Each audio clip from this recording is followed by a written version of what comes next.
Hi, I'm Asia, and welcome back to the Strange Days Diaries, and welcome to my video all about stealth camping. I love talking about stealth camping. I do it quite often, so I feel like I'm a good person to be able to talk about this, and I have a lot of tips and tricks up my sleeve I'm excited to share with you guys today in this video. I've also gotten a lot of requests to do this video, especially in my mini van life is king video. I mentioned maybe making a video all about stealth camping, and you guys really wanted that, so here you go. I'm gonna break this video into two categories. Number one will be tips for stealth camping while you're stealth camping, all my tips and tricks on how to do it right. And the second category is going to be how and where to find stealth camping. Where do you find it and how do you find it? Also, one quick disclaimer before I get into the meat of this video. I do want to quickly note that I do not necessarily condone stealth camping. I know that stealth camping in certain urban areas and cities is actually illegal. It's illegal in a lot of places. So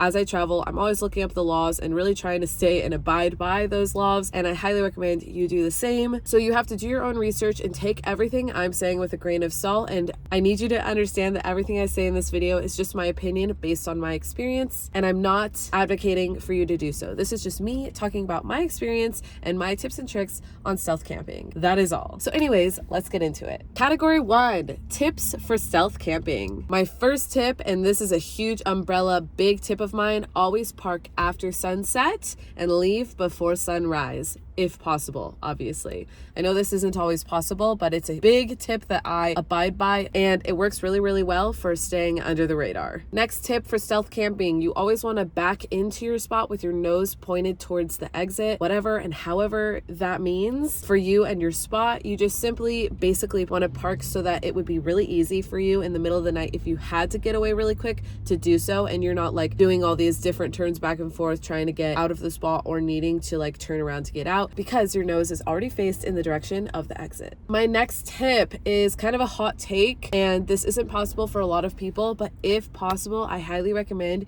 you do not pop your roof vent if you have one, and try not to have a lot of things hanging off the sides of your rig, such as bicycles or extra like luggage compartments or things like that. Anything attached to the exterior of the vehicle could make people kind of draw their eye to your vehicle and question where you're from. They might notice the out-of-state license plate and then just start thinking. So having a vehicle that blends in as best as possible, and I'll get into that in a little bit, is better. And a big way to do that is not by having anything kind of exterior hanging off or popped up on the vehicle if possible. My next tip is no lights, be quiet, which I think is pretty obvious. Like, yeah, you don't want any lights on, but seriously, when I stealth camp, I don't even have lights on in the van. I'm just chilling in the van, maybe watching a movie on my phone and going to sleep. I'm an early riser anyways, so I go to bed really early, so it's not that big of a deal that it's dark in my van when at night when I'm just like chilling, and that's mostly because I'm literally going to bed and sleeping. But unless you know your window covers are bulletproof, no light leaks, I highly recommend you just don't have any lights on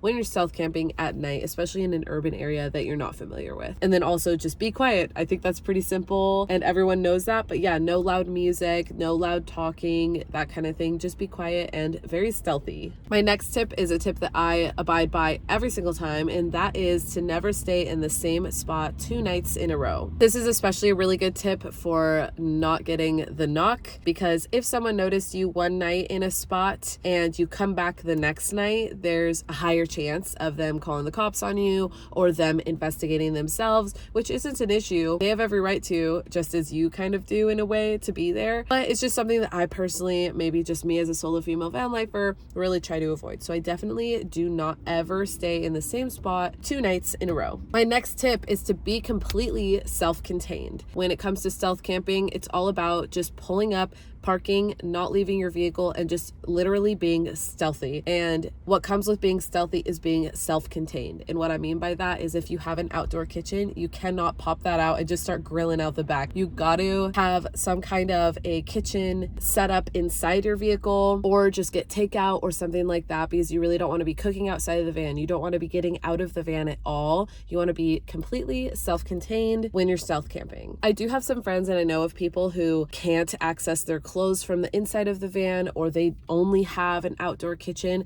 And so in that case, what they tend to do is they'll stealth camp in their spot, and then very early in the morning, they'll just drive to like a lookout or a different spot or a park or somewhere else, and then they'll pop out the back and cook or get their clothes or do their thing. But they never do that when they're actually at their stealth camping spot, if that makes any sense. My next tip is to not have any visible reflectix from the outside. And that's just pretty simply put, in my opinion, I don't think you should have any visible reflectix or window coverings that are super obvious to someone who may be walking or driving by, because that could be a cue that someone is in that vehicle. My next tip is to not have anything in the front cab area that looks homey. And what I mean by that is like having stuff like plants, kitchen items, paper towels, clothing, things like that you might just want to throw into the cab so that you have room in the back to sleep. When you're stealth camping, it's really important, in my opinion, not to do that. It's important to keep the cab actually completely clean and clear, because that could be a tip off to someone walking or driving by that someone is in there. Also, it could definitely be a tip off to a thief who's wanting to break into your car, because if you just have stuff in the front, they're going to think there's even more stuff in the back. So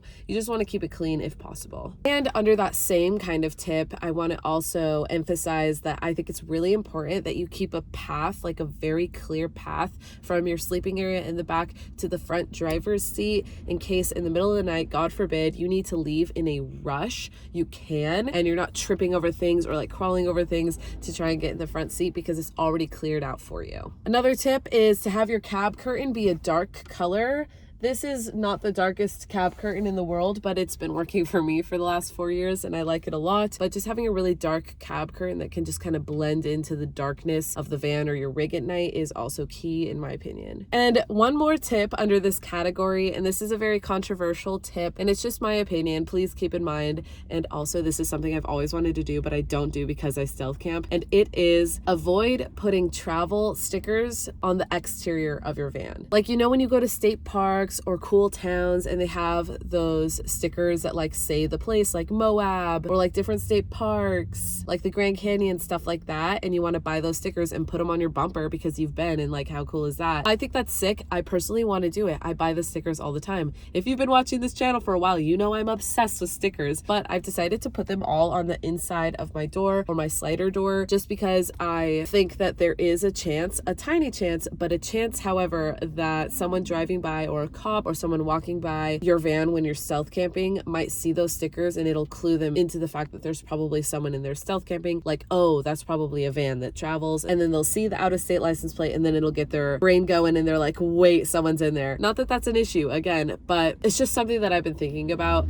and it is a little tip if you're kind of going back and forth about putting your travel stickers on the exterior of your van. Just keep that in mind when it comes to stealth, that it might be a better idea to put it on the inside of your van. This is just my opinion. Please take everything I'm saying with a grain of salt, but yeah, that's just something that I wanted to throw in as well. Okay, on to category 2. This category is once you have good stealth and have taken everything I said in category 1, then this category is all about where and how to find good stealth camping spots. Biggest rule of thumb, number 1 rule, never park in front of someone's house. Don't do it. Don't freaking do it. You will get the cops called on you. I don't know. Probably, I mean, there's a chance you could get away with it, but I just don't do that. I feel like it's kind of rude. I feel like it's an invasion of their privacy slightly, and I just don't feel comfortable doing that. So that's a huge rule of thumb for me. Don't park in front of someone's house. Another top rule for me, read the street signs. If it has 2-hour parking, figure out when that 2-hour parking begins, if there's any days it doesn't abide by. Also, a lot of streets have vehicle height limits, so make sure you don't exceed that height limit. And there's always street sweeping. I mean, there's so many things in urban areas that you have to take note of when it comes to street signs, so just read all the street signs before you park. And before I get into exactly where and how I find my stealth camping spots, I want to highly suggest that you scout out your spot before you go and spend the night there. So I've showed it in a couple of my travel vlogs. When I'm stealth camping, I've showed how I'll scout out a place as soon as I get to an urban area. I'll find the spot or a couple spots that I think would work to stealth camp,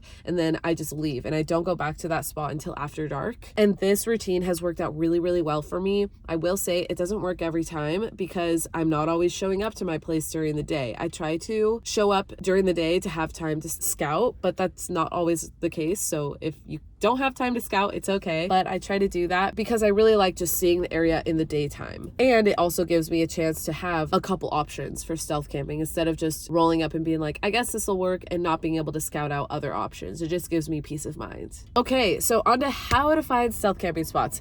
Obviously, everyone loves iOverlander. I love iOverlander too, but I kind of stopped using it after the first couple years of being in the van, and it's just because I kind of got a taste and an idea of exactly what kind of places work really well for stealth camping, and now I pretty much solely use Google Maps. So for me, the number one places that I look for to park at for stealth camping are by parks in residential neighborhoods and by kind of urban industrial buildings next to residential neighborhoods. I find that residential neighborhoods are really quiet and pretty safe, and I also have a pretty stealthy rig. No van and no rig is 100% stealthy, I get it, but I have a pretty stealthy one, I think, and so I can definitely get away with parking by parks in residential areas, and those are my top places that I love parking by. Also, adjacent or near schools can be pretty good, but not during school hours or school days, but more so on the weekends. And then yeah, just like industrial buildings, I don't even know how to describe it, like little clinics or like parks and rec buildings, stuff like that. Those tend to be scattered around neighborhood residential areas, and those tend to be really good spots to park by overnight because it's kind of like in a little residential neighborhood, but you're on the cusp and you're not really right by someone's house, but you're near one, that kind of vibe, you know? Also, I'm sweating like crazy. I don't know if you noticed, but I had a fan blowing at the beginning of this video because I really needed it, but it died. So, whatever. It's okay. I'll survive. So what I do with Google Maps is I go onto Google Earth and I'll just like zoom in and out of different parks in the area that I'm trying to travel to, and I'll see if there's like street parking near there. I'll literally go onto Street View and I'll read the signs preemptively and just try and get a feel of the area before I go. And then I really try to, like I said before, show up early so that I can scout out the spots that I've pre-scouted on Google Maps and then find my top 1, 2, and 3 spots that I would want to camp at for the night, and then, like I said, do my thing and go back in the night and park, and I tend to be pretty good. But if you're not super comfortable with Google Maps or iOverlander, then you've always got the trusty Walmart and Cracker Barrels, and sometimes you can get away with stealth camping in hotel or motel parking lots. But also, I've heard that Walmarts are starting to crack down on overnight camping, and same with hotels and motels. So I might call ahead if I were you and just see if they allow overnight parking. But Cracker Barrels are pretty much tried and true, like always a good choice. So I highly recommend Cracker Barrels as well. Hi, sorry for the jump scare. It's future editing Asia here. I just wanted to quickly say that Harvest Hosts is another great option for overnight parking. If you're having trouble finding stealth spots as you travel, you do have to pay an annual subscription, I believe, for Harvest Hosts, but I've heard great things about it. I personally don't have it, but I am considering getting it one day. And another great suggestion that I forgot to throw into the video is a lot of Planet Fitnesses allow overnight parking because a lot of them are 24/7, which is really great. I have a lot of friends and family who are nomads who have spent the night at Planet Fitnesses and have had great experiences. I personally have never spent the night at Planet Fitness, but I don't see why you couldn't. So I just wanted to throw in these other couple options for you because I forgot to mention them in the main video. Okay, back to the video. And I am going to throw in one more bonus category. This is category number 3. And these are just a couple bonus tips that I just wanted to throw into the end of this video for you. The first bonus tip is also probably controversial, but I just do not recommend you get high or drunk when you're stealth camping. I know I love a good hard seltzer when I'm out boondocking with friends or out camping in the mountains with a fire. I love a good drink, but I would never ever drink or get high or do anything like that when I'm stealth camping because I really need to be on my A game and super aware and also sober so that if I needed to leave in a hurry in the middle of the night, I could, and I'm not like drunk or anything like that. So this is just my opinion, but I think it's probably best to stay pretty sober when you're stealth camping. My next little bonus tip is try to learn how to sleep without earplugs or white noise playing.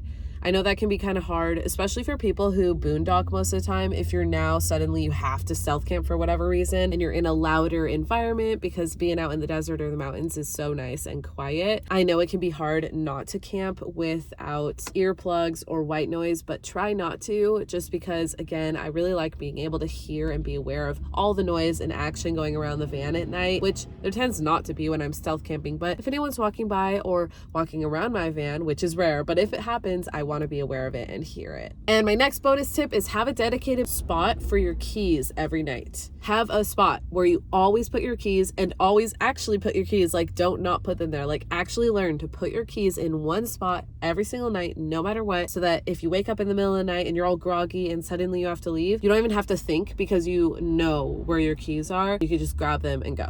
So have a dedicated spot for your keys. My final bonus tip is go with your gut always. Like actually listen to your gut. Your gut is your best friend. If you pull up to a spot and you feel weird about it, don't stay. I've literally scouted spots where I'm like, oh my God, this is perfect, great, love it, let me go live my life and come back here tonight. I do that, I come back and I'm like, shoot, I don't feel good about this, like I don't think I can stay here, so I leave. It sucks a lot because you're like, oh, you're so tired, you're ready to like chill and go to bed, but you have to go with your gut. It's always worked for me. I really listen to that intuition, that gut feeling, and so far it's never done me wrong. All right, so that just about wraps up the video. I think that if you follow all of the rules and suggestions I talked about in these categories, you will be good to go for stealth camping. I wish you the best of luck. Please leave any comments below with anything I may have missed, any tips you may have as a nomad, or any questions regarding stealth, and I will be happy to answer them. Thank you again for watching. Don't forget to like and subscribe, and I will see you in the next video.